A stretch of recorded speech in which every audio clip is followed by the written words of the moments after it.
बहुत सारे बच्चे जानना चाहते हैं कि रीचेकिंग और री एवेल्यूएशन में क्या होना चाहिए, है ना। हाँ, तो आप कैसे उसको पता करेंगे और उसका प्रोसेस क्या है। जी हाँ मेरे दोस्तों, ये वीडियो आपको अपने तक ही नहीं रखना है, अपने दोस्तों तक पहुंचाना है, क्योंकि इसके अंदर वो सारी जानकारी मैं आपको देने वाला हूं कि रीचेकिंग में क्या होता है, री एवेल्यूएशन में क्या होता है, यानी स्टेप बाय स्टेप आपको क्या करना चाहिए, कैसे आप इनका फॉर्म भरेंगे और क्या प्रोसेस होने वाला है। मेरे बैकग्राउंड में आपको सब कुछ दिख रहा है। मैं एक एक पॉइंट आपके साथ डिस्कस करने वाला हूं, ढंग से सुनना मेरी बात को। सबसे पहले रीटोटलिंग का मतलब, रीचेक का मतलब, जब टोटल करने की बात आती है तो आपको जितने भी नंबर मिले हैं और अगर आप उससे सेटिस्फाई नहीं है तो आपके मन में एक बात आ रही है कि सर मुझे तो वापस चेक करवानी है, मेरे तो 90 प्लस मार्क्स आ रहे हैं, मेरे तो 85 प्लस मार्क्स आ रहे हैं, मेरे तो 98 मार्क्स आ रहे हैं, लेकिन मुझे इतने कम नंबर मिले हैं। मैं अपनी कॉपी को रीटोटल करवाना चाहता हूं, रीचेक करवाना चाहता हूं। मेरे दोस्तों, रीटोटल करवाने के लिए आपका क्या होगा कि आपको एक फॉर्म भरना होगा, ठीक है, आरबीएससी की साइट पर जाकर, जो कि आप अगर नहीं कर पाते हैं तो ई मित्र से संपर्क करें, ठीक है। और उसका पूरा प्रोसेस जो है वो आपको मेरे बैकग्राउंड में दिख रहा होगा, ठीक है। पूरा प्रोसेस रोक रोक के बताऊंगा, चिंता मत करो, पूरा प्रोसेस आपको बैकग्राउंड में दिख रहा होगा।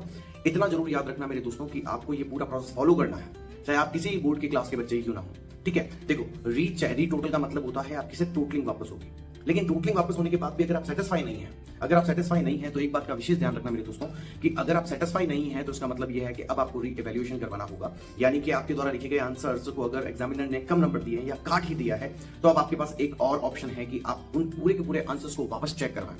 ऐसा करने के लिए मेरे बैकग्राउंड में आपको दिखाई दे रहा होगा एक नया फॉर्म भरना होगा, यानी कि नेक्स्ट स्टेप है, ठीक है, जिसमें आपका बोर्ड जो है वो आपकी पूरी कॉपी को फिर से चेक करवाएगा और आपके मार्क्स कुछ समय बाद आपकी फाइनल मार्कशीट में बढ़ा दिए जाएंगे, ठीक है मेरे दोस्तों। ऐसा करने के लिए 300 से 350 रुपए की फीस जो है वो आपको दिख रही है।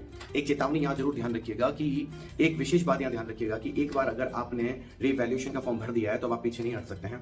इसमें एक बात का बहुत बड़ा खतरा रहता है कि आपके मार्क्स जितने आए हैं वो कट भी सकते हैं, वो और भी कम हो सकते हैं, इसमें ये खतरा रहता है। तो फिर ये प्रोसेस होता है कि अगर आपके नंबर कम आ गए हैं तो मेरे दोस्तों, यानी जितने आए थे उससे और कम हो गए हैं और आपको लगता है कि नहीं ये ठीक नहीं हुआ है, तो आपके पास एक प्रोसेस होता है कि आप खुद अपने टीचर को, है ना, अपने टीचर को जिन्होंने आपको पढ़ाया है और जो टीचर जिसने कॉपी चेक करी है, फिर ये आगे एक कहते हैं ना, मैं ये कहूंगा कि लीगल वर्क हो गया, आपको कोर्ट तक जाना पड़ सकता है, ठीक है। ये एक प्रोसेस है, पर मुझे जहां तक पता है रीवैल्यूएशन में ही आपकी काम हो जाता है, आपके नंबर बढ़ जाते हैं अगर आपने सही लिखा है तो।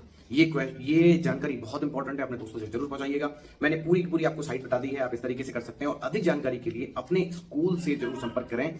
बहुत जरूरी है कि एक स्मूथ प्रोसेस कैसे होगा, फॉर्म कैसे भरा जाएगा, उस फॉर्म के कॉलम में क्या लिखना है, वो सब आपको आपके स्कूल से ही पता करना होगा दोस्तों, ठीक है दोस्तों। बेस्ट ऑफ लक आपके आने वाले फिर से इस रीचेक के परिणाम के लिए और आपके री एवेल्यूएशन के लिए। Thank you so much.